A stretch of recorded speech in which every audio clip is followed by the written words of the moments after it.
Hello YouTube, my name is Sovraka, and I'm here to show you guys some of the basics to Ascension.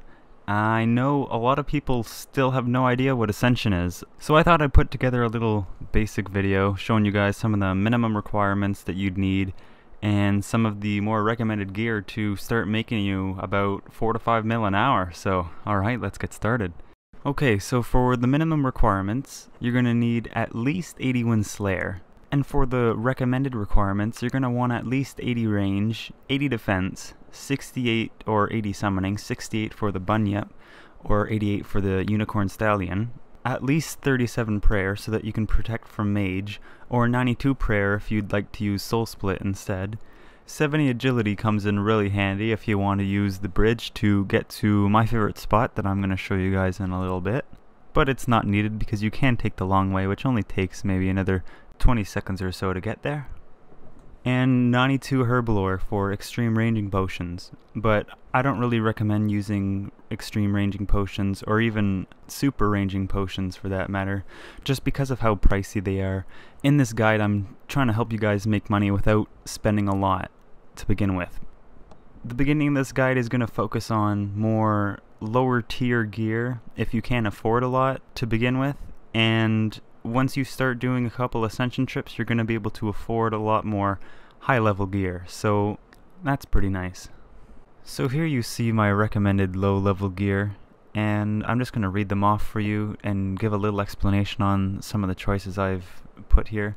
So for your head slot, you can use a God Coif of your choice, really, doesn't matter. I'm going to use Zamorak because that's what I like. For your neck slot, an Amulet of Glory.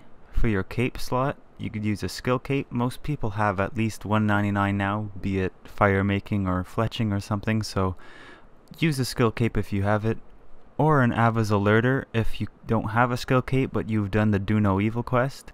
If not, then it's really your choice on what cape that you would like to use. But for your arrows or bolt slot, I'd use a bolt rack if you're using Carol's two-handed crossbow. Or if you're using a rune crossbow, you could either use royal bolts if you have 80 range, or if you don't have 80 range, you could always just use rune bolts. For your weapon slot, I recommend Carol's two-handed crossbow if you can afford it.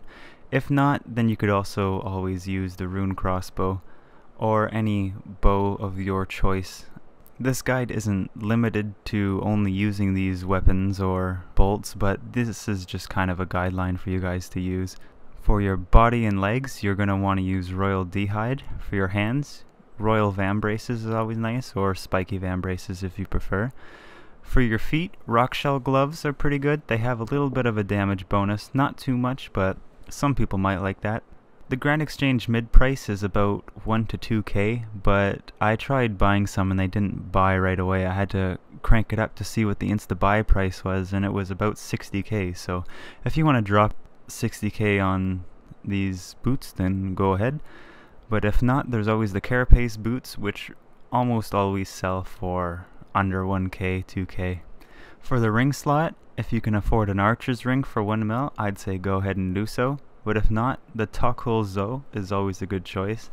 It requires the Elder Kiln quest, or 50,000 Tokhul if you've already done it and lost it. And the Elder Kiln quest isn't too hard, so I do recommend getting that done if you haven't already. Because the Tokhul Zo is actually a very good ring to have. It gives you 2 armor, which isn't much, but it does give 1.5% crit bonus to every combat style. And you can also teleport to a bank with unlimited charges, so that's really helpful. I believe it's also the closest teleport to any fairy ring as well, so that's really helpful. For the aura slot, it really doesn't matter, it's your choice. You don't even need an aura if you don't want one. But here you see I've put Sharpshooter first, because you can get between 3% to 10% accuracy bonus, depending on the tier you have. And then I also have the Vampirism bonus if you want to get a little bit more health, but you won't really need it if you have a Bunyip or a Unicorn Stallion.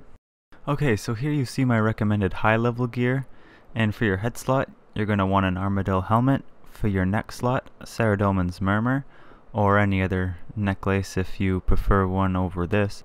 For your cape slot, a Completionist cape if you have one. But I'll assume most people don't, so If you have a max cape or a skill cape, those two work pretty good.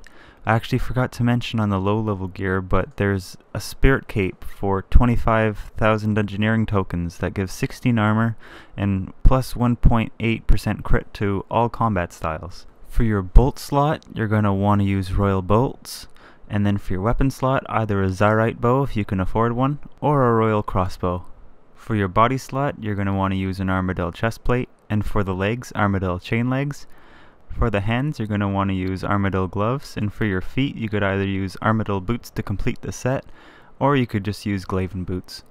For your ring slot, Archer's Ring, the imbued version, is good. It gives plus 3% bonus to critical, or you could just use the Toggle Zoe. And same thing with the auras, either Sharpshooter or Vampirism or whatever you want, it really doesn't matter, it's your choice. So here's what I recommend you to take for your inventory.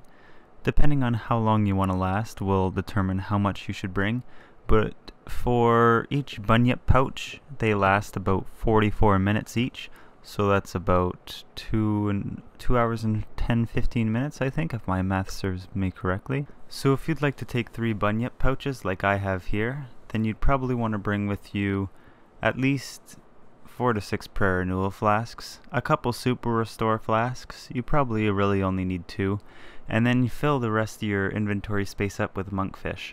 Monkfish are a really good cheap source of food, and you probably won't be eating that much, if at all, to be honest. I don't eat that much. The only time I ever end up eating is when I need to clear inventory space for when I get a drop. So now that we know everything we need, you're probably wondering, how do we get to the Ascension dungeon? And it's actually pretty easy.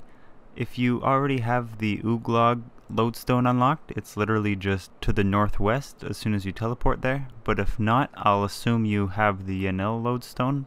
If not, Yanil is pretty easy to get to. Just take a look at the world map and you'll be able to find a way to get there. But once you teleport to the Yanil lodestone, just run south down the Fell Dip Hills and you'll eventually reach a wall where you will just head to the west, and then you will find the lodestone.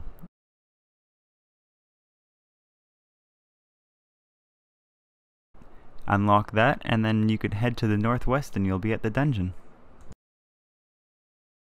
So as soon as you enter the dungeon, you're going to want to head to the north, and this first spot here contains the monsters that you're going to want to kill, the Rorarius. I don't know if I'm saying that correctly, but usually this spot has a couple people teaming up to kill these things, because if you start at this spot here, then they're going to start piling onto you, because any Rorari that's close to the one you're attacking will start attacking you, so you'll take a lot of piling damage. So the spot I like to go to is just to the north. You cross the bridge here, and then it's your first left that you can take, and that's the spot that I like to go to. There's usually never anybody there, and you can work a nice pattern where you start from the west and then make it to the east and then start over again, so they aren't spawning all over randomly. Here I've mapped out the area you can take if you don't have 70 agility. All you have to do is just follow the red line, and I'm sure you'll make it. I believe in you guys. So now it's finally time to start killing some Rorari. So the first thing you're going to want to do is summon your bunyip pouch, take a sip of your prayer restore, and then start going to town. There's not much else to it than that. If you don't have a proper action bar set up, you can take a look at mine and copy it if you'd like. But other than that, the Rorari are really easy to kill. Whenever there's a couple together, make sure to use your Ricochet ability, and also the Bombardment Threshold ability if you have enough adrenaline for it. And if you do end up using Ricochet and you use it too close to the Scutarius, the big guys with the shield, then you're just going to want to run away, because you don't want to attack those guys, as I'm going to explain here in a second. And with these big guys with the shields, I wouldn't bother wasting your time on any of them, because they're really hard to kill. You have to stun them and then run behind them to kill them, and it's really a lot of effort, so I wouldn't recommend doing that. Just stick with the Rorarius. If you do accidentally attack one of them, then just run away. Every once in a while, when you're at the east part of this place that I like to go to, you might notice that one of the other monsters have strayed a little too close and have started healing one of the Rorari, and they also make it really hard for you to attack them. They'll be healed for about 100 every second, and you won't be able to hit more than 100 on them, so it makes them impossible to kill. The best thing to do is either start attacking the monster that's healing it, or you could just run away, because as long as you're not focused on the Rorari it's healing, it'll just forget about it and walk away. And now that you know the basics of Ascension Dungeon, I'll tell you about all the noteworthy drops that you'd like to pick up. Their main drop are going to be the Ascension Keystones, which can be anywhere from 500k to 1 mil profit each, and they drop at about 1 in every 64, so that means you're likely to average about 6 keystones an hour. It all depends on luck though. I actually got 3 keys in a row once.